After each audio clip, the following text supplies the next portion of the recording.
guys ready? You better be ready, because it's almost showtime. Come on. Let's do this. Hey guys! What's going on?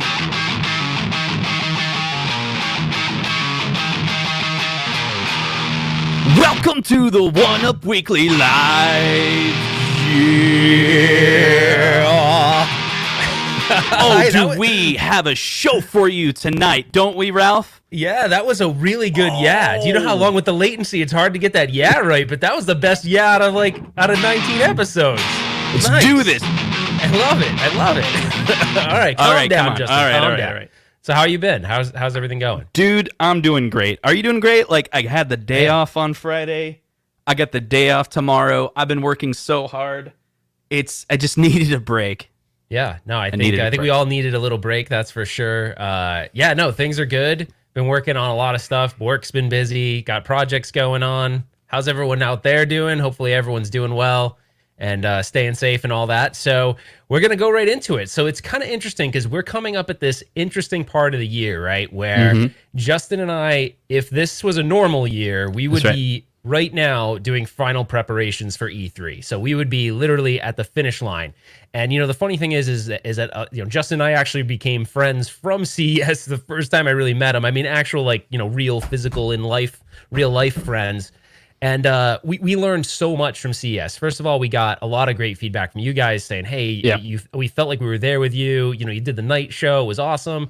But we also got some constructive criticism. Like there was microphone issues and stuff like that. So that's right. After the show, I went and we upgraded microphones and some of the reasons why that was happening. We were so pumped for this year because of E3. We were like, okay, we're going to take everything that we learned from CES, and you guys thought we brought it at CES. We were really going to bring it at E3. We were ready. But of course, everyone knows that E3 got canceled, but we're trying to keep the excitement high because we have some interesting thoughts about what could have happened at E3 and what is probably still going to happen despite there is no E3 this year. There is no reason to have a frown. So turn that frown upside down because we know the next probably 60 days, somewhere within that 60 days, at least from an Arcade 1-Up perspective, there's going to be some exciting news. Now, some of it we can speculate. We don't really know anything, but we can kind of start to derive ideas based on things that we've seen.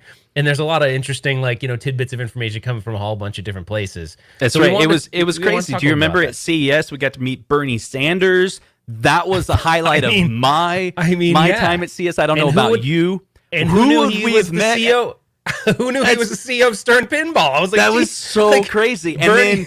And then right at E3, who would we have met then? Like, who knows? It would have been. It would have been really crazy. What do you call it when you're working two jobs and is it double dipping when you're getting two paychecks? Like he's this political figure and he runs the CEO of a pinball company. Like, how has this never been exposed? I don't know. Jeez, that's right. I don't know. He's sly like that, I guess. So let's recount it for a second. So at CES, Arcade 1-Up had a lot of announcements, and we're starting to see those roll out. Now, we've talked about this on a few episodes ago. We wanted to revisit this because we really just want to focus on the what's next, even though our episode was called What's Next.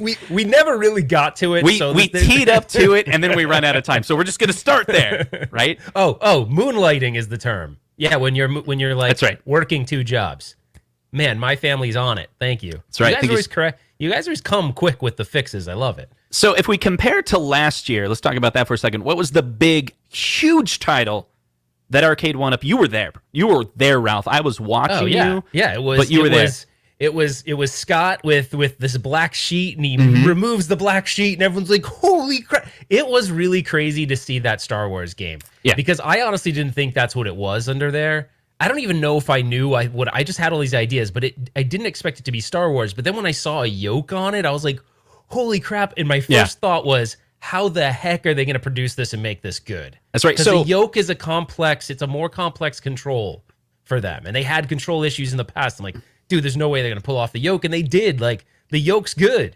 Yeah. So it was crazy. But anyways, so sorry. Go ahead. Yeah, no problem. So obviously, Arcade 1-Up makes their big announcements at these conventions, right? So CES, what their plan was, CES, they were going to announce some things. And of course, we knew E3 was going to be even more announcements And so that should be in the next few weeks, but of course it got canceled. So what I expected was, we haven't really heard much about the pinball, because there was a Star Wars pinball announcement at CES that Ralph got to play. And when we were, and I don't know if you guys remember, but remember when we had all those leak episodes? Like, I know you guys were tuned in for the leak episodes. When we saw the one with the Back to the Future thing, I mean, we know that a lot of you guys are super fans of Back to the Future. We're personally super fans. Justin and I literally like hyperventilated almost. We were like, it's Back to the Future. Like, it was crazy. Yeah, we were going halfsies on renting a DeLorean there in Vegas, and we were gonna like no, that's real. That's real. Justin, I need to tell a story. Well, we were literally like in an Uber or a taxi, and he was on the phone with the guy that owns a DeLorean, and we were like figuring out what we could do, and he's explaining how we were going to shoot some video about it because we were like, we had a lot of cool ideas, but then we were like, wait a second, because we thought maybe because of the leaks they were going to announce a Back to the Future we were pretty convinced, pinball machine. Like, we were still pretty convinced. So I had the Back to the Future DeLorean car guy on speed dial in Vegas. The funny thing is like there were all these rules though. It's like we thought we could drive it. So Justin and I were like, we're gonna be on the strip. I'm gonna hang cameras out the window. Like we're gonna get all these awesome shots. We're gonna get wheel shots on like tripods. We like had it all planned. The guy's like, yeah, I mean, there's one stipulation. You can't drive it. And him and I, it looked like the look of defeat. I mean, it looked like someone like murdered our like pet dog that we loved. We're like, it was like, we can't drive it? All right. All right. So wait, scratch that idea. So that ain't happening. So before we move on, Mike, Rhode Island Mike says, supporting my friends, keep doing what you're doing. Also, Ralph is becoming a Star Wars fanboy. Yeah, Mike, it's a little. I mean, I don't know if I'd go that far, but I do appreciate the super chat. And Justin will probably make fun of how much I don't know about Star Wars. So let's Force leave it at that. Is not strong with this one. Yeah, so Lewis is right. I mean, that's what I would have expected at E3, right? You'd do a big announcement for the Star Wars pinball, and then Attack from Mars, right? Is that the title, right? I'm not familiar with that game very well, so I may have... Yeah, I always get... It's not Mars Attacks, it's Attack from Mars, right? Yeah, I always get Attack from Mars and Mars Attacks confused, but yeah. That's right. So then naturally, probably they would have done, what was it, Back to the Future... with Jaws, it would have had Jaws, E.T. and it would have had E.T. Yeah, right. Yeah. Well, I mean, that's what we think it would have had. That's what we think. So maybe that's still coming, right? We hope so, but there's probably still something that we don't know about because I think the big E3 cabinet wasn't going to be Buck Hunter. I don't think that was going to be their big announcement. It could be something like Buck Hunter, and maybe we talk about that. Maybe people don't know about those leaks, but we did a video in January where we showed pictures of an arcade one-up room, a room with arcade cabinets that included, Miss Pac-Man was in there, a 40th anniversary, but a slightly different version of it. And then I was trying to do my best. I know you guys probably, if you don't know this YouTuber, his name is Toycade, and he kind of goes out and he does a lot of like speculative stuff. I mean, deep speculation. He like tries to put these pieces together, very much investigative work. And Justin and I were putting on our best Toycade. We're like looking at the picture. I'm like, okay, I took a picture of the carpet pattern. When we get to CES, we're gonna match that carpet pattern with some other carpet. Like we were convinced, but we couldn't find that carpet pattern. Yeah, we're like, it's not. So it might not have happened there. Like who knows where the hell those pictures came from? To be honest, I mean, who knows? Yep. So, but there was a Stringer Films super chat to remind me of my assaulting of Pac-Man. It's unfortunate. Yeah. I was looking forward to E3 because who would you have assaulted there? I don't know. Hopefully not a video game character or anyone else for that matter. Vegas is one thing, but, LA is another, right? Stuff gets out of hand in Vegas. That's right. Hey, man, as long as they redesign it and the head is turned appropriately. Well, they did move it the other way, like 5 minutes later, right? Like, yeah. Oh wow! I didn't realize that Pac-Man had a restraining order against me. That's kind of where does Pac-Man reside these days? Like where's he live? Because I'm in Arizona, so maybe I'm like safe. Maybe it doesn't cross state lines. Yeah, that's funny, Mike. Okay, so we should get talking about? We don't know what title they're going to release in the next couple months, but we do like the idea of discussing what type of cabinet we'd like to see. Yeah. So the natural evolution, right, is you got a Star Wars cabinet with a yoke. We want to see more of that. We want to see something else controls. With a steering wheel, maybe. Yeah. I mean, so there's really two categories. We will go. There was one other little piece of news I want to cover, but we'll do that after. But there's really like two genres that we haven't seen, right? We haven't seen a racing genre, and we haven't seen what I'll call light guns, but they're not technically light guns on the newer cabinets, but shooting. So we haven't seen racing, and we haven't seen shooting. And so the interesting thing is when you start to look at what who they've worked with so far, you've got Sega, you've got Atari, right? And you go so right off the bat, you could come up with at least 4 titles through those two publishers that could be like kind of interesting. You've got Outrun, you've got Daytona USA. From the Atari standpoint, you have Pole Position, you have Road Blasters, which actually had like kind of a yoke-ish controller anyway. So like those are 4 right there that are iconic titles that are pretty interesting right there. Bozo. Yeah, we got some good contributions here. Yeah, Nikki Crazy Taxi would be I didn't even insane. think about Crazy Taxi. Crazy Taxi would be awesome. I wonder, now here's the thing, you guys probably don't know this. When you do Crazy Taxi on YouTube, you get dinged instantly with Crazy Taxi because of the Offspring. Yeah. You probably got dinged right there. Oh, so it was a fun. Oh, I just got the copyright strike. Well, just flew right in. But when Crazy Taxi came out, that Offspring like album at the time was super popular. So like it kind of made that game super fun to play because you were already into the Offspring songs. Yep. So it was kind of fun. But yeah, no, I love myself some Crazy Taxi. It's always been good fun. One. T2 would be amazing. So we didn't get to the shooting genre yet, but if you think about it, all right, we'll jump around. So T2 would be Midway, and obviously they've worked with Midway because they worked with Midway on NBA Jam, and they work with Midway on Mortal Kombat. So like you kind of look at, they've already worked with these people for various different games already, so it would be somewhat easy. Then you spin over at Atari. Atari has 2 super one ultra iconic, which is Area 51, and then a lot of times the forgotten one, Maximum Force, and then there was a cabinet in the arcade. It wasn't in every arcade, but some arcade owners would buy the ROM kit upgrade, so you'd do Maximum Force and Area 51 in the same cabinet. So that's really cool. So it's very possible to do that in the same cabinet, which I think people would totally dig.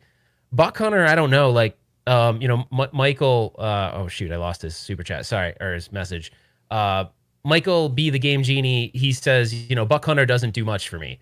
I think Buck Hunter's like, it's kind of fun, but it's not really a game I really enjoy that much either. So, but it seems to have a huge following. It might actually be really cool to have right next to a Golden Tee, because it's like those. For me, like every single bar I go to, no. It's like you're recreating the bar, right? You're like every bar I go to, there's a Buck Hunter. It's a wicked good point. There's always a Buck Hunter and a Golden Tee next to each other. So true. It would be cool to have them together. If we could throw a Silver Strike, you've got like Ultimate, right? But I don't know, the Silver Strike thing. We'll since I just said it, we'll kind of talk about it for 2 seconds. Sure. I don't know, Justin. My true feeling is the Silver Strike thing is not happening. That was kind of like a concept. Why would they even put it out there then? That I'm not completely sold they're not going to do it. Like, okay, think about it. So what else are they going to do with, we look at the other cabinets that they have. They got several Capcom, several Midway. So obviously they like to work with the publishers again. And so with, what's it, the IT company, right? Like Incredible Technologies, right? Like they're going to do something else with them again, I'm sure. Why not? You know what game Incredible Technologies made? I did a post on this, and no one could figure it out. Is Incredible Technologies actually did Street Fighter the game, the movie? They actually did that game, which is so crazy. I don't think we'll ever. Right. I don't think that's one arcade one-up's going to rush to do. But and Zohar will have a heart attack anyway because he's like, full motion video, that game sucks. So he'll lose his mind. But speaking of Zohar, he said. They already have a relationship with Sega, so I think acquiring licenses for Virtua Cop series and House of the Dead should be easy. I would totally agree with you, man. Right. I think they would be easy. Now, the deciding factor is going to be, and this is more of a Justin topic than for me, but you had Generation 1 PCB, Generation 2 PCB, Generation 3. Now, every single one of those added more RAM, added more CPU, which meant playing more complex games. When you start getting to like Virtua Cop 3D type stuff, I don't know. Like, I don't know if that system, like I'm not guessing, that's current Gen 3, I don't think could handle that kind of stuff. So it's what does the next generation look like? Because House of the Dead, they might be able to pull off with some upgraded hardware.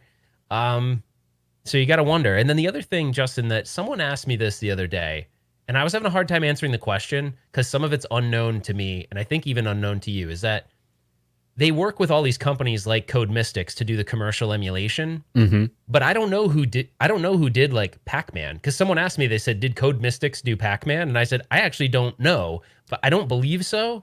But I don't know that for fact, because they should be in the boot up sequence that they usually advertise. Like right when you turn it on, it says it, and it's like DigitalOcean was one of them in the past, and then Code Mystics is on like Star Wars, and we believe they did the NBA Jam and maybe the Sega, the new Golden Axe cab. John did mention that the Golden Axe, Death of the what? I'm spacing on the full Death sentence. Adder. Death Adder, is that right? Really pushes the it's their highest performing like game. It pushes the limits of their unit the most, and which it runs really well. And so that actually gives them confidence that they can do a lot of interesting things. Holy crap. I don't want to change the subject, but Juan sent this message and he said, he sent a picture of this Steel Battalion Arcade 1-Up mod. This thing's stinking insane. I have to show this. This is insane. Oh my gosh, I've never seen that. This is like next level-ish kind of stuff. So I'm going to share the screen really quick. I always love, I know it's a little off topic from what we're talking about right now, but you start looking at some of the things that people do, out in the community, and like, look, oh shoot, hold on, wrong one. But look at the I'm going to make it bigger really quick, but look at what the controls he's got on this thing. Oh yeah. It's freaking insane. That's awesome. That's pretty cool stuff. So good job on that, man. I've never seen anybody do anything like that. My question would be, what is your interface to get that working? So that's what I'd love to know, but that's pretty cool. I don't know if that's all like USB stuff or what, but that's pretty awesome. So props on that, dude. That is sick. Yeah, really cool. Very, very cool. All right, so we've got these genre. And by the way, I'm really surprised that no one's noticing that what's playing behind me over here. Like, I'm really surprised. I put that on purpose because it's a game that everyone always asks about. So I'll let you guys noodle on what you think it is back there. But it's something that everyone asks for all the time. And I'm really shocked not one person has brought it up. Maybe you can't see it very good. I don't know. Yeah. Oh, all right. Never mind. Someone got it already, or at least guessed it before I said it. It's Marvel versus Capcom 2. Very cool. Nice. Yeah. So back on topic, right? Well, we did get this Epic.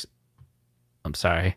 We're like fighting over the Epic Center Gaming. He said the next game I want to see is the Black Edition head-to-head Pac-Man. I paid for 8 weeks ago. That still hasn't shipped. Love your show, guys. Yeah, I think so. This is what I do know, or what you can glean from looking at the various Arcade 1-Up announcements. Arcade 1-Up is a company themselves. They're business to business. They have a relationship with retailers, and those retailers are their distribution arm. But in this year, Arcade 1-Up also started doing direct to consumer through their website, and I believe their fulfillment centers are in LA. And when the pandemic started, they did. I believe there was an announcement that they had to shut down their distribution arm in LA, if I'm not mistaken. And so replacement parts were going to be slow to release, but all of their everything that you would buy directly from them, I believe has some sort of delay. We haven't really seen a delay on like NBA Jam. That seems to be like it's coming soon. The Miss Pac-Man, I'm sorry, not Miss Pac-Man, the Pac-Man 40th anniversary. No delays there because that's between, the coming from China and then the going to Walmart, and then Walmart's doing the distribution, or Best Buy and GameStop and so on and so forth. And so we haven't really seen much of a delay there. Yeah, but thank you for the super chat. Appreciate that. And we're going to have, so part of the reason why we're so excited to talk about this speculation and everything. So I don't have the date dialed in yet with them, but I've been talking to John D. If you guys don't know, he's the senior vice president for licensing at Arcade 1-Up. Mm-hmm. And we're trying to lock in a date. So him and I are trying to lock in a date so that we can have him on the show.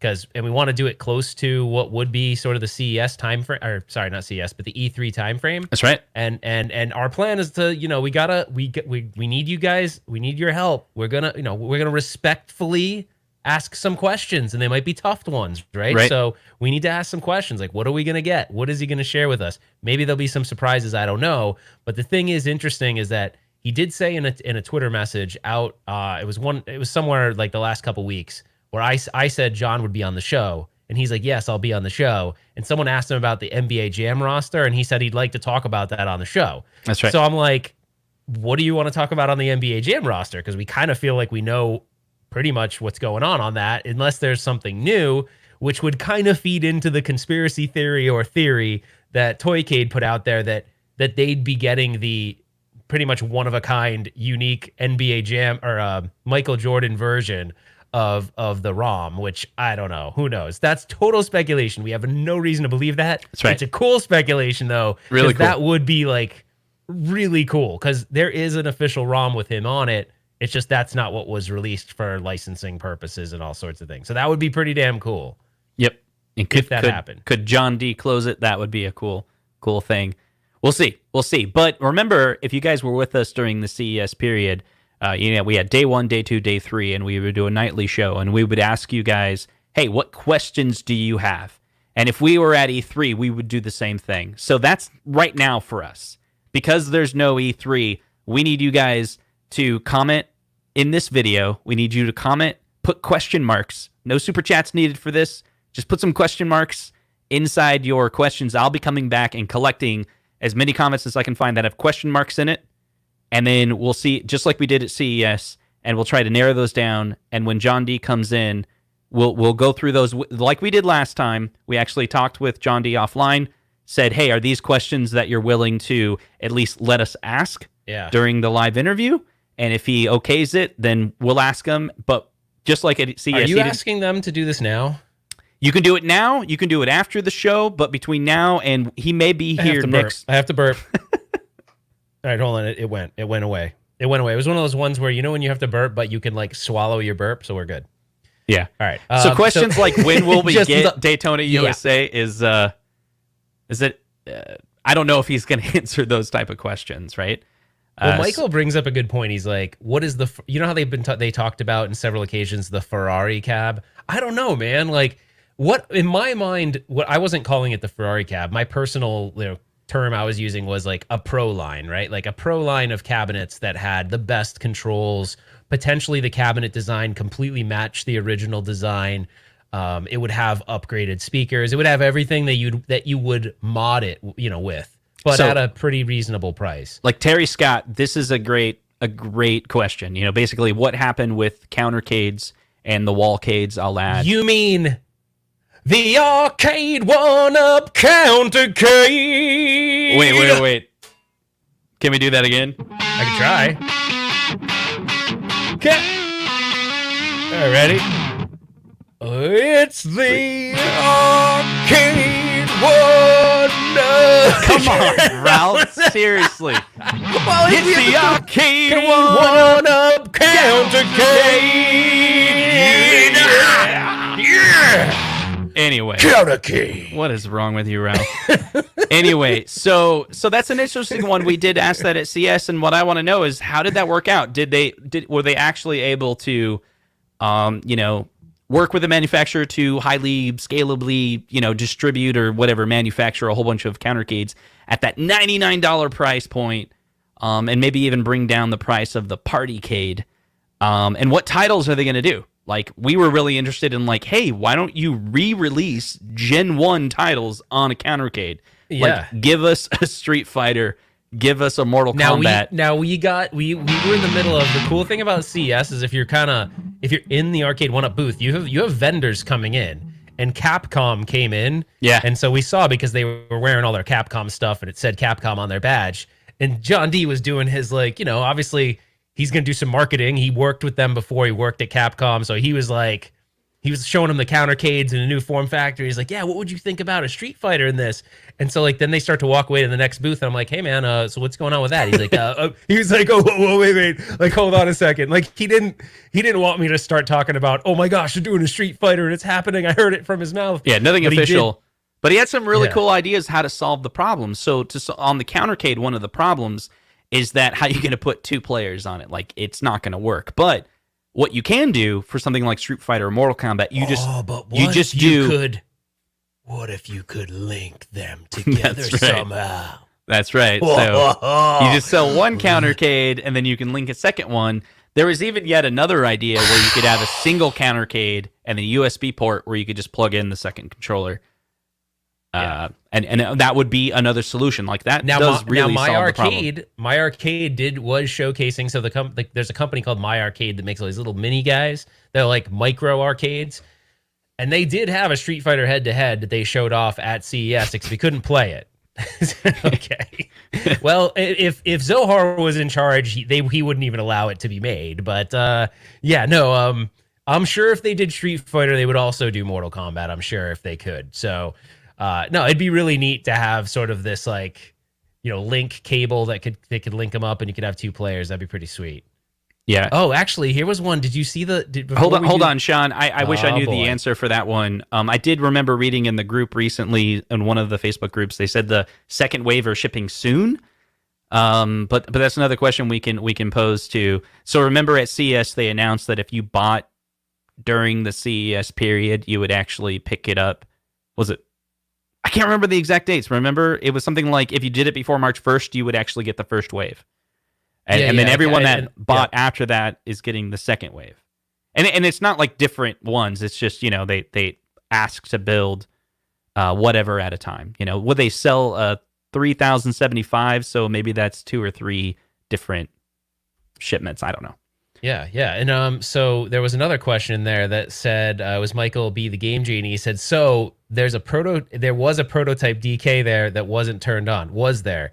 So there was that one machine that had, one had Mega Man, and then it did have Donkey Kong. Yeah, well, it was actually Donald Trump's version. It was the president's version. Had a ROM hack. No, it actually said MAGA Man. Right. It was funny because I'm like, that was the Coleco one, right? Yeah, but there was a Donkey Kong. I can't remember which one had Donkey Kong, but they were like, no. Like a lot of those were meant to be turned off. I think for functionality purposes, they were just loading ROMs on these things to show people the functionality. Yeah, so those early stages, right? So what we've been told is, like for example, we talked about Toycade. He does a lot of great speculations, and there's other great YouTubers that do speculations, and we're not making fun of any of them. I've done speculation videos. Ralph has done speculation videos. But to inform you also, Arcade 1UP is actually manufactured for themselves. They said like almost every arcade title, it's like the top 100 title for themselves.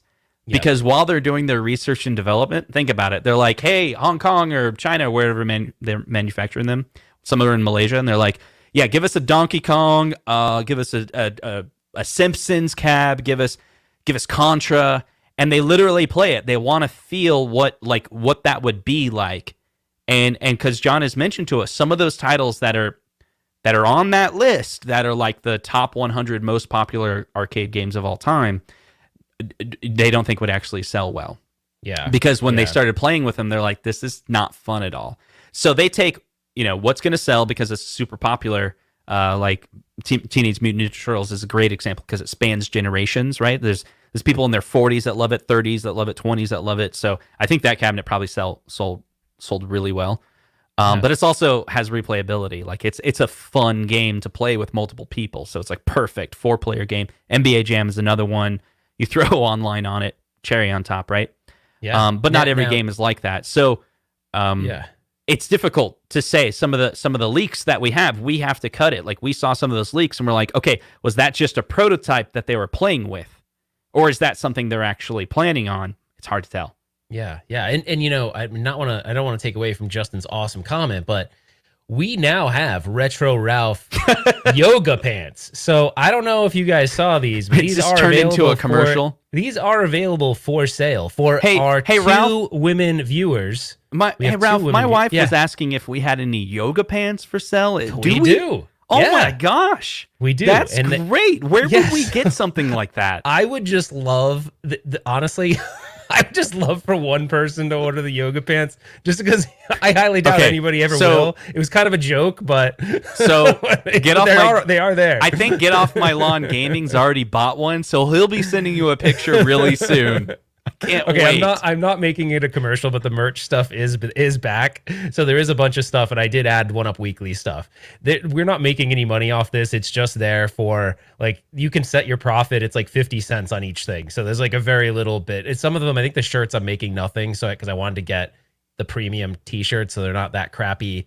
Like, sometimes people buy T-shirts and it's like that scratchy stuff that like after you wash it, you don't even want to wear it again. If you're smart, you would have put up a hairband up there. Be like RetroRalph. There's only so much hairband. Yeah, there's only so much stuff. So anyways, not to be cheesy, it doesn't even really help the channel. It's just if you enjoy it. Like we're not making money from it, so it's more if you just enjoy the channel and want to promote it that way. Right? It's kind of cool. But the yoga pants I did as a joke to see if anybody would buy them. Believe me, if 100 people buy it, we're cranking that profit up. That's for sure. Oh yeah, they'll be like $50. No, I'm just kidding. Right, no. Just watch. They'll go on eBay for like $300 in like 2 weeks. Be like, they're rare because Ralph forgot to renew it, So Drifter Comic still wants the Kentaro Kickathon t-shirt. I think you'd be the only one that wants that, but it is we did have fun on that episode. But yeah, I don't know. Maybe we'll design one just for the heck of it and see if anybody buys it, because we could maybe make one. It'd be kind of fun. Right. I was there for Kentaro Kickathon. Oh, wow, Lewis, thank you so much. That was me modeling them, so I appreciate I appreciate that. Like you could tell by the way I have those back dimples, you could totally tell it's me. Mm-hmm. So yeah, definitely. Mm-hmm. Sorry, I didn't mean to sidetrack you so much. There definitely is not. Now people are getting a little crazy. There is no Garage Gamer. There is no RetroRalph thong. No one wants that. That's coming. No one wants it. No one wants. The only person that wants that is the Pac-Man giant joystick, and I'll leave it at that. All right. Wow. Okay. Where are we now? I forgot. I have no clue. I derailed everything. I'm sorry. In the voice of Zohar, I don't know where I am, and I don't know where I am. Okay, so getting back on track, I think you guys I think it would be really exciting.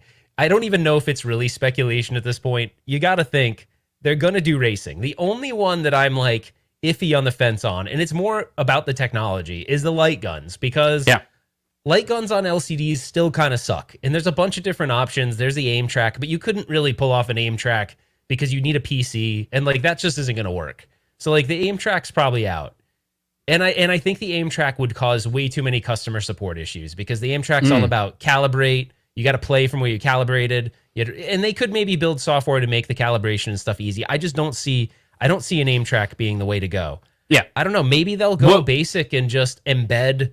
Maybe they'll embed an IR sensor into the monitor. A little bit of like a Wii, basically. Yeah, like maybe they'll do it more that way and embed it, or what I would love to see, but I don't think would happen is get the side and light gun technology and make that partner with them to do it. That would be really cool. And speaking of the side and light gun, I did want to talk about the latest update. So those of you that are interested, if you're getting into light guns, I think right now, it's not that I don't like the aim track. I just feel like if you were going to go invest money in it right now, knowing that the Siden's not that far away, like maybe you wait, because it's going to be a way easier to configure experience. It's going to have a good list of compatibility, but they just released an update. It was their 18th update.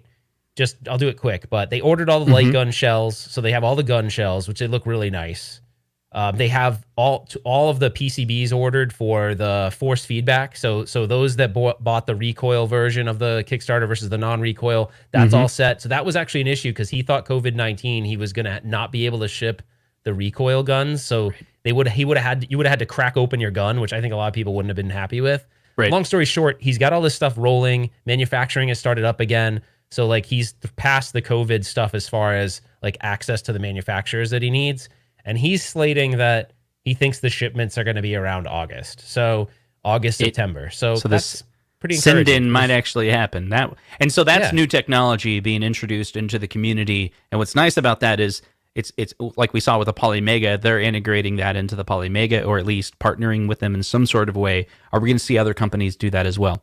There is a super chat. I'm sorry, Mr. Zohar, that we forgot it, but he was asking us a question if we had seen the Play Minimal. I haven't heard of that. Have you? What did you say? It was a tiny arcade, right? Yeah, so that's a company, I think, out of the UK, because I priced it out. I priced out a Play Minimal a while ago. I found out about Play Minimal. I can pull up the website so you guys can see it. But I found out about Play Minimal. Here, let me bring it up so you guys can see it. But I found out about Play Minimal from my buddy, Wicked Gamer and Collector. So they build these like little miniature. Oh, dude, that is sweet. Yeah, but they're pretty cool because like this one looks like a Neo Geo cabinet. Right. They have a mini Burger Time. But I think when I dove into it, the pricing was really expensive. So let's like for giggles, let's put one together, but it's pretty expensive. So like let's say we wanted this Midway. Out of all the cabinets, I'm gonna pick the Midway one. Okay, fine. The Mortal Kombat.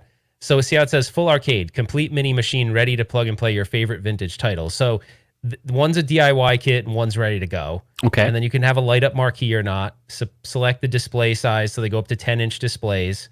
If you want 6 buttons, right? Because you're gonna want to play 6 button games. There's a simulated coin mechanism or a real coin acceptor. So we'll say real. You can see how expensive this is gonna be.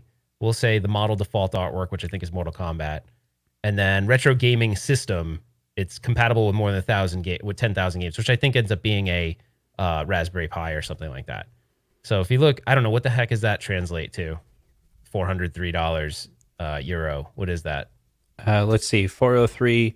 It's $439. Yeah, so that's before you ship it. So it's kind of cool. I mean, you look at it. How big is it though? What's the size? I can't remember the specs on it. It's a little bit. It's like yeah, it's bigger really than expensive.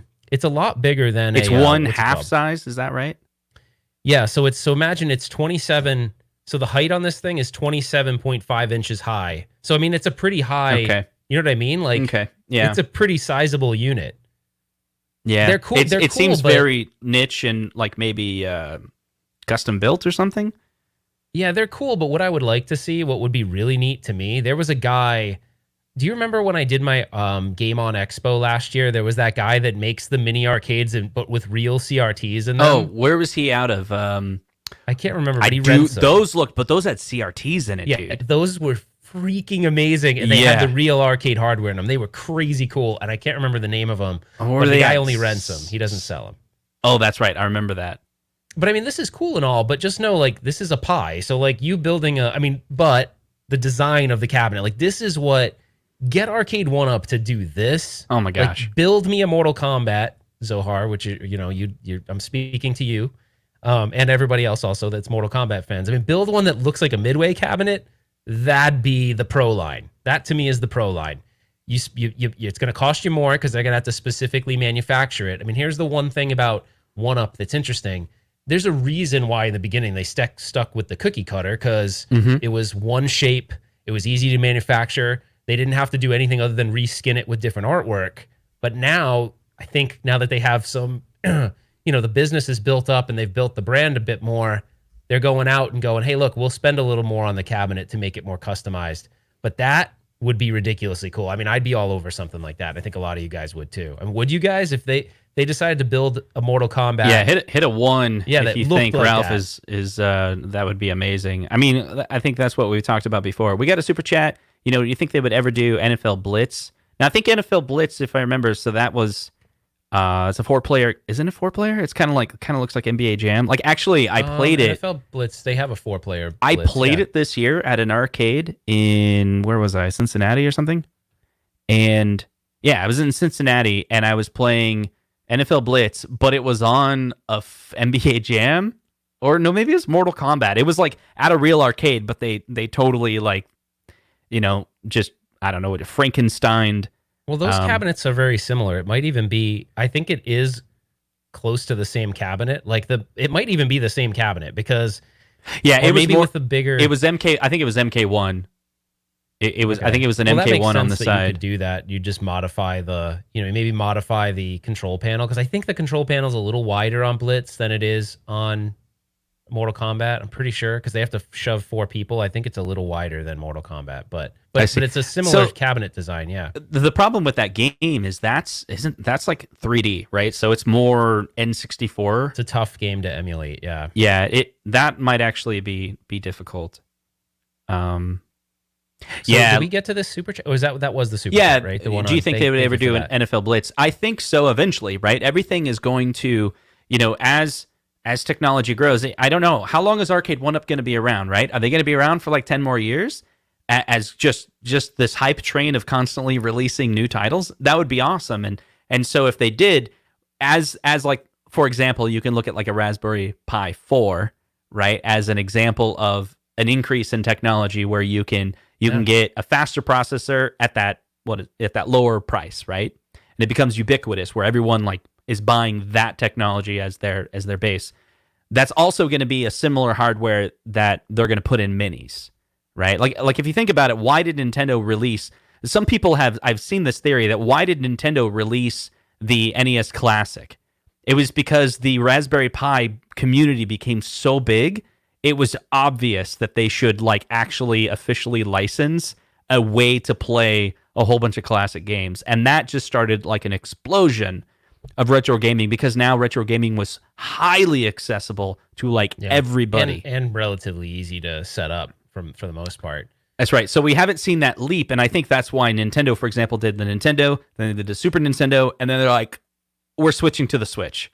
And now we're going to do it there because if they do eventually want to come out with like an N64 emulation, I don't think they can do it at a mass profit. Because once you get into that like 3D graphics, now you got to spend a little bit more for this. It can be done, sure, but can you do it for like it only costs you $30 to build and then you can sell it for $79 or whatever?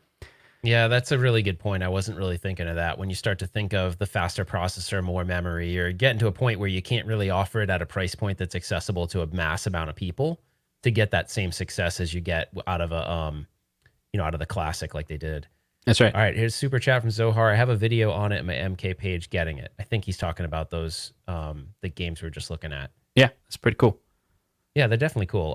Someone made a comment that I had on the screen before about Frogger that I actually really agree with before. Can I just put this one up before we go to that one? I'll mark that. You go ahead and I'll get back to it. Yeah, so John Rainwater made a question asked John if they're going to make changes to the Frogger cab since a lot of the community feedback has been meh on its current form. You know, John or Jeff, I agree with you. So just when Justin and I were at CES, I think the one cabinet that I was like really underwhelmed with was Frogger for a lot of reasons, just because those games were generationally not really ones that I loved. I had Frogger on like the Atari 2600 and played it, but I didn't play it in the arcade.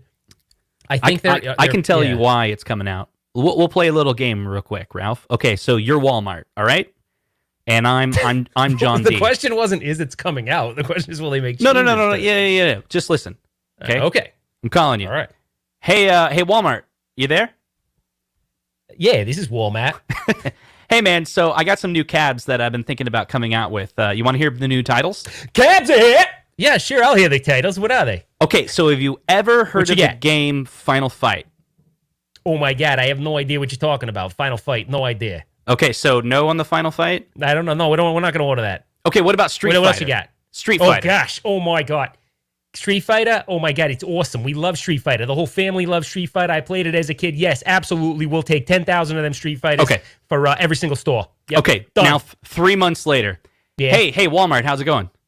Hey, good, man. I love we're blowing these Street Fighters out of the store over here. You know, really? We have a couple we have a couple stores in a couple little areas where we had to do some markdowns because we needed the space. But for the most part, oh my God, like these people they're eating up this Street Fighter. Right. What else you got? I mean, we have a deck protector issue, but it looks like you guys got around there with the. Well, check this out. What do you call it? That plastic stuff you put on there? What is that? The Saran wrap?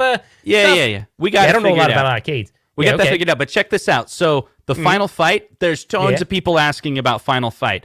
Look, I got all this proof. These social media is blowing up about Final Fight. So you want to think twice about buying Final Fight? You in? All right. Or if you're telling me when we have the buyers meeting next month, you're going to come with some real statistics for me because now I can't make a decision. Okay, all right. Well, I'm not gonna make a commitment right now. But okay, all right. What else you got? So now a year has gone by. Okay. Hey, Walmart, how's it going? So we got some new titles for you. Hey, I'm doing pretty good, guy. You sold me all these cabinets over here. They're blowing out of the shelves. We even got them in Canada. Mike B, the Game Genie's like going crazy over there. He just made like 100 videos. He loves it. Canada loves it. So I got some new titles for you, and you're going to really love this one because everyone knows about it. It's called Frogger. Are you in? Oh my God. I played Frogger all the time as a kid, guy. And we were in South Boston. We were at this pizza parlor. It was called, oh man, what's that place called? I don't know, but this pizza parlor was awesome. It had a Frogger right in there. Then, oh my God, did you ever see that show? Did you ever see that show with Seinfeld where he takes the Frogger and he wants to buy the Frogger, and then Jerry tells him, are you listening? You heard this, right? Then Jerry tells him, Jerry gives them the bad news about how you can't take the game and keep your high score because you got to unplug it. Then they hire these shady Russian guys to help him, and he moves it across the street. And God, the poor guy, his machine is a million pieces. So, like, I almost want to find George in real life and buy him the arcade one up and give it to him and be like, dude, I feel bad. Like, I mean, George's a real guy, right? Don't worry about it. This one will save your high scores. Absolutely. No way, really? Yeah. All right, I'll buy. All right, dude, you sold me. You are a good salesman. What is your name again? I gotta talk to your boss. Is your boss Scott Baccarat? Who's your boss over there? Yeah, it's Scott. Tell Scott you're doing a good job. Okay, we love you here at Walmart. We love it. Yeah, love it. Oh my God. So Mike says you do a perfect Rhode Island accent. That's for sure. No, I don't know if it's perfect. I kind of went between South Boston and Rhode Island. Right. So we missed a couple super chats. We got to go back to it. So I think that's why we got a Frogger. But like a lot of people aren't really hyped up about it, but I think it'll probably sell really well because people will take a double take. Will. You know, you're walking through the aisles at Walmart, and keep in mind, like I physically have witnessed it. You're at Walmart, you know, you go there from time to time and see if you're going to find a deal, and people take double takes when they see, you know, Mortal Kombat, and they're like, oh my God, I remember that game, right? Yeah. I mean, you know, Frogger. One thing I did notice, though, we got to call this out. So Frogger, I'm pretty sure, and I wish who's the guy that we met for the first time there that I always get his name wrong? Really good guy, fan of the show. Rexer show? No, John. Is it John Tanaka or Troy? Oh. No, it's John. Yeah, right? John Tanaka. Right? Yeah. So John Tanaka, fan of the show. We finally met him in person. He's really all over. He's very, very skilled with arcade, like building arcades and arcade cabinets. Super nice guy. We met him there, and he played Frogger, and I played it a little bit. Justin was thinking you have to actually run into stuff instead of dodging stuff. I'm not really sure where he was going with that. But but the one thing that was crazy is I think it had an 8-way stick. So I hope that but the thing is, right, I think Time like, Pilot needs it, though, right? You're moving around, and that one's like the guys in the center, right? And the space is kind of moving around you. Let me just look up Time Pilot right now on the Arcade Museum. I swear that's an 8-way game. Check that out. So Hobby Hands, thank you so much for the super chat. Time Pilot's an 8-way game, dude. Yeah, he mentions that he wants Gauntlet and Assault. Yeah, I think you're right. So that's kind of the hard part, right? Like, so, you know, what's the Frogger replayability on a 4-way stick? Now, I'm not going to be good at it no matter what, as you can tell. To be completely honest, the reason why I sucked at Frogger, for those few people that watched that video, we were doing, at that point of CES, I had said, I had already made the decision that I was going to really lower the amount of videos that I do on YouTube and just do this podcast with Ralph. We had already been in talks about doing that, and CES was really going to kick that off.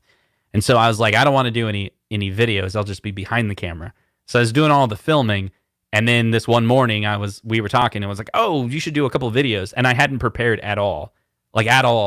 And Ralph grabs the camera and he's like, we're going live. And I'm like, hey guys, welcome back. And we're here at CES and we're going to be talking about Frogger, you know? And it was just like, all of a sudden I'm like, oh, wait, I'm live. Like, I haven't been live, and that's weird. And then like, hey, let's play the game. And I'm like, okay. And I was super nervous. And like in my head, I was seeing like, I don't even know how to explain it. Like, I was so nervous that like, I thought those were rafts. Like when the car was going by, literally I saw water, and you're supposed to jump on the car because he's going to help you get across the water. But clearly it's a road and it was cars. Yeah, well, I mean, hey, everyone has, you know, it was just a bad, you know, but hey, real quick, Time Pilot. Yeah. So Time Pilot, it had a 19-inch CRT in it. And it was an 8-way joystick, according to the Arcade Museum. By the way, guys, I go here a lot. So if you're looking for a game and you want to know its original controls, or if you went out and bought the original PCB, a lot of times the manual for that PCB is here. Like, see how it says Time Pilot PCB image. So they have images of the original things. But if I wanted, like, let's say I looked up, what's the other one in there? It's Time Pilot 84, right? Mm-hmm. So if you look up Time Pilot 84, that is also on there. Then we can see a little bit. Shows you the marquee. It shows you what the design of the cabinet looked like. Now it doesn't always tell you, but that's an 8-way game too. So my guess is that if I'm them, they're probably going to ship it with the octagonal gates again. I'm thinking that would be what they do, because you do 4-way, then you limit Time Pilot, playability. So it's probably going to be that. I'm going to guess. Right. And if you're a huge Frogger fan and you don't like the Time Pilot, you can just go 4-way and just, play your Frogger. You just don't. I mean, if I feel like it's. I agree with you, Justin. It's a totally targeted at a certain fan base that loves Frogger, and they would probably buy that cabinet if it just had Frogger on it. Like they wouldn't even care. So, but I think for us, us in our like 40s, we kind of love a little bit more variability and a little bit more of the gameplay. So thanks so hard for the super chat, but he came up. Yeah, small change arcade. Yeah, that's it. Yep. That is it's so awesome. I'm gonna, guys, if you haven't seen this, and maybe they have the website, I'll pull it up really quick. Yeah, it's really exciting. Yeah, they have really cool stuff. So check this out. Let's talk about things we all can't afford. This is great. Yeah, this is awesome. One of those for sure. This is one of those things that, but I wish if they made these, it's not practical to make these at scale. That's probably why you don't see them.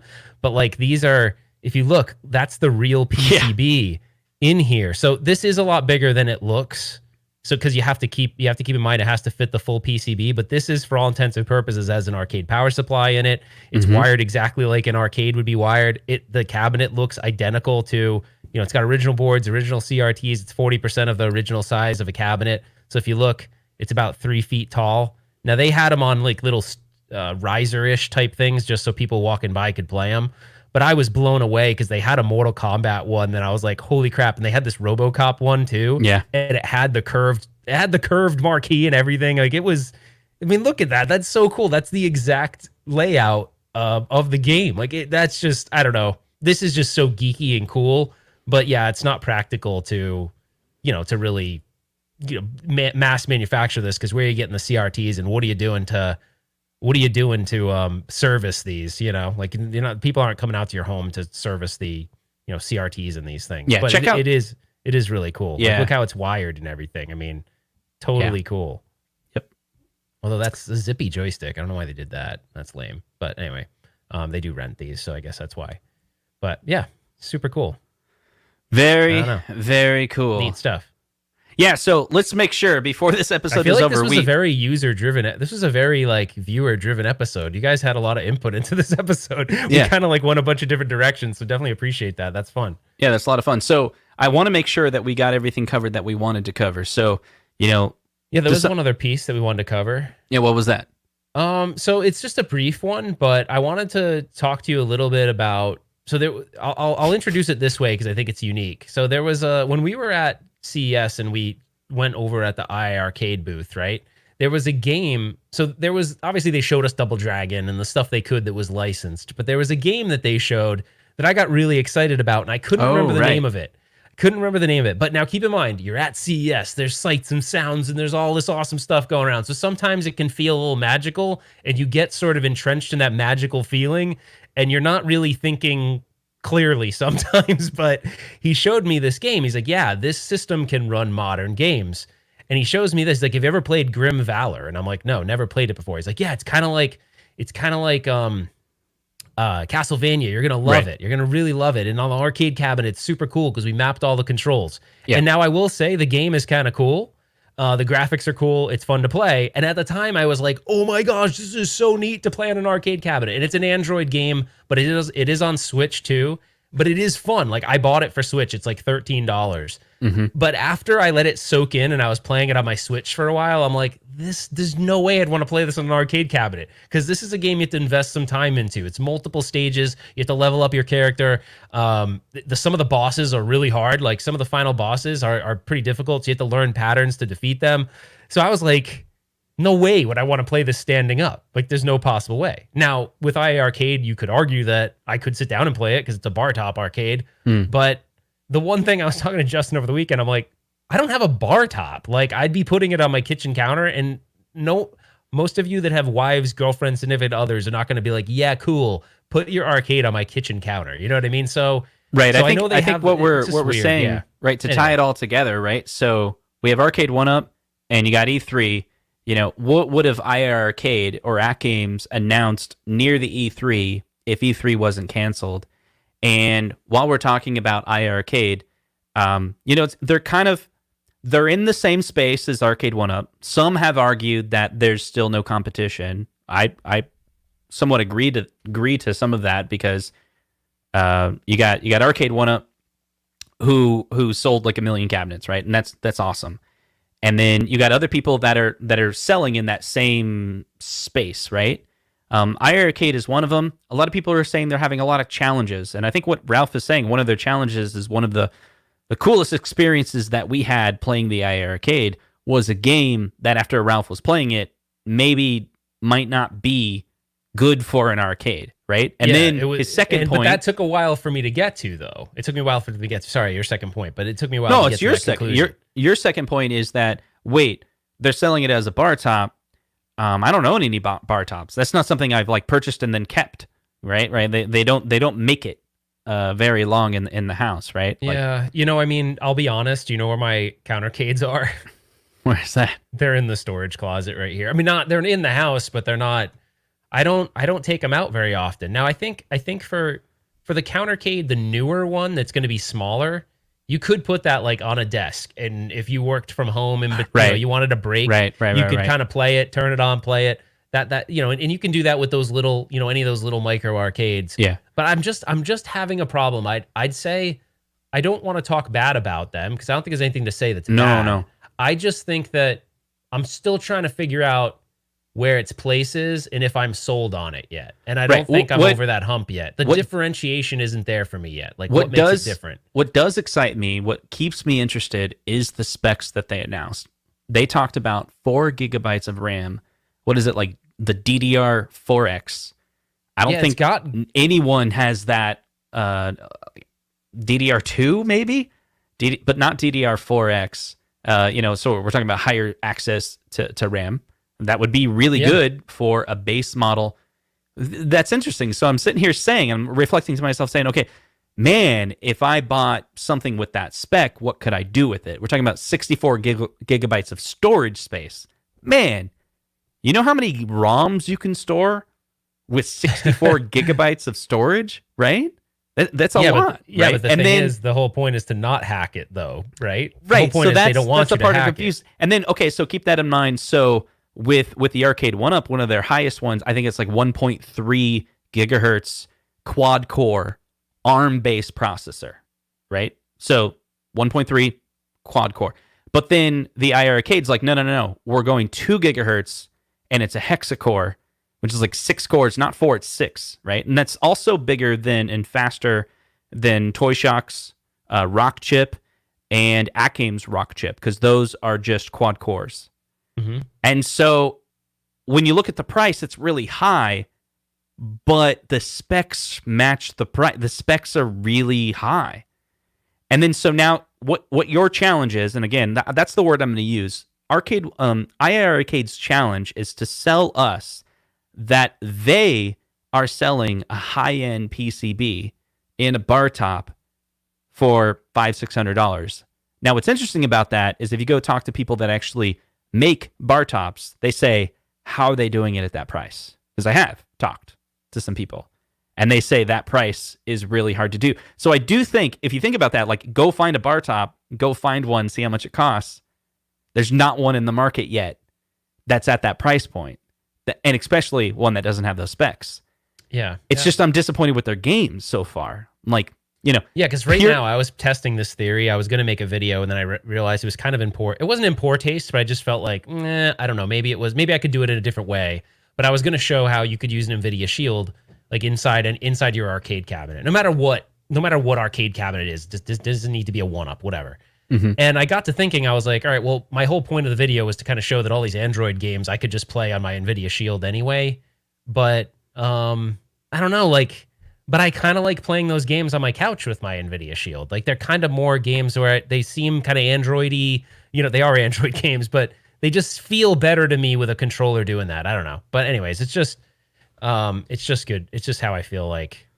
So Nostalgia makes a point. He says they need to focus on modern games and swap the joysticks for analog sticks If they want to promote modern games, they need to get with the modern style of sticks. I would agree with that. Like, cool. If, again, there's a conditional on this, if they're trying to promote that they have the specs for the modern games, then the controls need to match that. I don't really think, if I were that company, I'm not really sure I would go for modern games. Maybe that's just me because I'm not a modern game player. And maybe there's a bigger market you can tap into. And maybe that is a space. So like, we're going to go there because no one's doing it. Right. Yeah. But I still think the retro space is still huge because there's just like millions of people out there that are into retro gaming that don't even know about Arcade 1-Up yet. Yeah. It's like, if you can find those people, you can sell to them. Yeah. The X Arcade, so the reason why I really liked using that X Arcade encoder when I did the Mortal Kombat 11 mod is because you can actually change the mode of your stick to an analog stick. So you could actually play like a racing game or something like that. Like you could play Forza on your arcade, but like then when I started really playing it and investing the time, I was like, well, but Forza's not fun to play on my arcade. But maybe I'm not discounting that maybe there are people out there. I just feel like it's a really small market of people that would want to play a modern game. But maybe they'll make it really awesome and start highlighting. There's a lot of new games that are modern inspired, which is retro inspired. You know, like things like Streets of Rage 4. There's that. I can't think of there's like a couple of newer side-scrolling beat 'em ups that you got games like Cuphead where like they're kind of fun to play on an arcade and they're new, like they're retro inspired new games. So if that's the niche, maybe that could work, right? Like, hey, we're going to be the cabinet that you could play these new games on, but you can do that on your at games too. So you could do that on a Legends Ultimate. So it's kind of like, I'm not sure. Are you playing me out for final thoughts time, or what are you doing? Hello? That's right. There? You know what time it is? It's final thoughts time. All right. Oh, hey, Chris Guysot, how's it going? All right, it's final thoughts time. Oh wait, we have a question. Do you want to go with the question? But okay. Before we have a question from P-Dub's Arcade Loft. The question is, does iArcade have the best hardware specs but the worst appearance? If their cabinet form factor looked more like a traditional arcade, would you be interested in it? I actually find that a very interesting question. Yeah. Because I do think looks have a lot to do with it. Now, there are people that will say that the at games doesn't look good. I actually just think the graphics don't look good. But the cabinet design is actually pretty. Right? Yeah. No, but I'm actually okay with it. Like, I'm looking at it right now. I mean, I skinned mine differently. I don't have any problem with the shape of it. It looks like you took a regular arcade cabinet, kind of sliced it down the middle, and kind of gave it like a little bit of a Swanee kind of look. But I like it. Like, I don't mind that after you've modified it. Now, it didn't have the artwork, but it had the other part. It didn't have the artwork, but it had the game capability, like letting me bring my own ROMs, letting me use Steam. Like all of that gave me accessibility to games. So it has a differentiation. At games means multicade differentiation to me, right? Full of bigger size, good controls, differentiation. iArcade. What's the differentiation? Their version of it is the experience, but you need to define that, right? Like define the experience. So I think if it had maybe a better cabinet shape and it wasn't like, it didn't look like it was a bar top on top of a pedestal, I think it would appeal to more people. If it looked more like a traditional arcade, that would help because appearance does mean something. Maybe what they're doing was necessary. They're like, we want the high spec. That's a good question, I think. So you have to lower, you can't do a full-size arcade, right? You have to do a bar top. There's a give and take, right? Yeah. I mean, you can go, Mike goes the other way. He thinks a teenager built. He looks like a teenager built it. So, I mean, there's extreme theories going on. But, I will say this. It looks a lot nicer in the form it's in now than it did at CES. Yeah. At CES, it arguably looked actually like it was prototype. Like it didn't even like the way the control panel was sitting on everything. You could tell they were using quality controls, but it looks slapped together as a prototype. And some stuff looks like that at CES. You go look around and you're like, ooh, like that's definitely a prototype. And it looked like one. Didn't feel like one, but it looked like one, that's for sure. Yeah. Yeah. Okay, you know what time it is? Okay, hold on. Okay, Lewis, okay, fine. I did say it looked ugly before I skinned it, okay. All right, fine. Yeah, but you were just clarifying, right? That you were just clarifying that it was the artwork, The actual shape of that game. Yeah, no, I didn't mean the shape necessarily. It just looked ugly from an artwork. I think in my good, bad, and ugly video, I said she ain't pretty or something like that, and it wasn't. Like the artwork's just kind of so generic. But no, Lewis, it's a good point. I did say it was ugly before, and I still think it is ugly in its stock form. But hey, you know, I got to give them credit. They shoved more controls on a single control panel I've ever seen in my life, and they all work pretty well. So that's a pretty big accomplishment there. All right, it's final thoughts time. Is that how you play it? Look in my eye. I can't do it. What do you see? A cult of personality. That's all I got. Sorry, that's not final thoughts. All right, Mike. Thanks, Mike. All right, cool. All right, so okay, sorry. All right, what oh, by the way, when you do reskin something like an At Games, to do it right, it's going to cost you some money, right? I don't this is going to be a little bit of controversy here, but I'm sorry, I got to say it like it is. I would highly recommend, if you're going to do an At Games, the one kit that I found is awesome. And if you're going to invest the money, and it is worth investing the money, is go to Joe Sabo. He builds by far the best kit for the At Games. It's kind of a specialized kit, and it's specialized for a reason. If you go with trying to think you're going to vinyl skin that control panel, even though there's some ways around it, I don't think you're going to have a great experience. So I'm saying that. I'm putting my stake in the ground. If you want At Games, there's many vendors out there, but if you want an At Games skinned, Joe Sabo's your guy. Right. 100%. All right. You know what time it is? Thanks. Oh, hold on. Yeah, Joe, you can pay me later. All right. I'm kidding. He didn't do that. All right, guys. It's final thoughts time. So what did we learn today?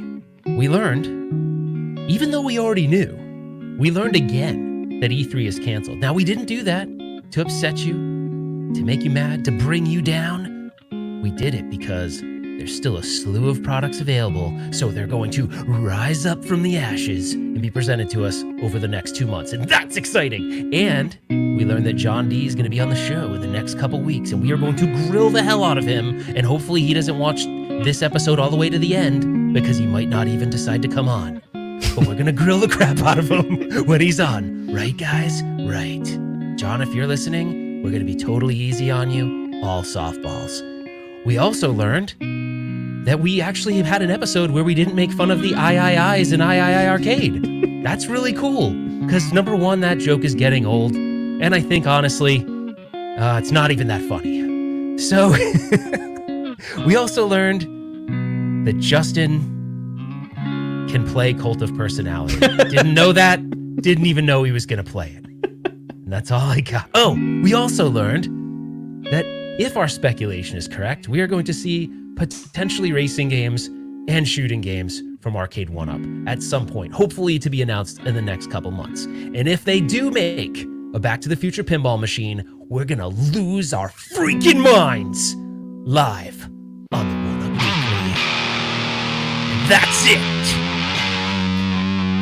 One more prediction. I really think next week John D is going to announce a new product, and it's going to be a light-up stool. It's going to be amazing. A light-up stool? Dude, no. He's not doing a light-up stool. That's nonsense. But imagine if he did. Imagine if it was a pressure-sensitive light-up stool where, like, oh, I know. No, like, do you guys remember Hypercolor back in the day? Those shirts that would get warmer and change colors? Imagine as your butt gets warmer. Ooh, look, it's blue. Or it's red. I mean, that could be pretty cool. Light up stools. Yes. Get all of I don't know. But imagine you're on your light up stool with your RetroRalph yoga pants. That, my friend, is a win. All right. That's all I got. We got to play us out, Justin. Is it closing time or what? Nope. So wait, hold on. Okay, Jeff made me laugh. Don't give him stupid ideas. We've seen them make stupid stuff on their own. Okay. Oh, yeah. Just for the record, John D's not saying he's going to be on next week. It's within the next couple weeks, so we'll get him on. All right. You guys are dropping like flies. We got one more super chat, then we got to get out of here. If he does, I'll mail him my stool. That is gross, Stringer Films. That's very, very disgusting. No one wants that. But if you guys remember back in the day at Spencer Gifts, they used to sell that fake piece of poop. I was obsessed with that back as a kid. I used to always go in the store and look at that fake piece of poop. I have no idea why, but I know you guys know what I'm talking about if you had a Spencer Gifts in your store. And that, my friend, is the worst way we could end the episode, but we got to end it. Closing time, buddy. We got to do it. We got to get out of here. We got to leave. Time is now. Closing time. One last call for alcohol. So finish your whiskey or beer. Zohar. Closing time. You don't have to go home, but you can't stay here. So gather up your jackets, move it to the exit. I can't sing when Ralph is trying to sing over me. Closing time. You don't have to go home, but you can't stay here. I know who I want to take me home. I know who I want to take me home. Take me home. Closing time. Every new beginning comes from... Take it away, Ralph. Some of the beginnings, and that's it. We will see you on the next one. Thanks, guys. Take care. See you next week. See ya.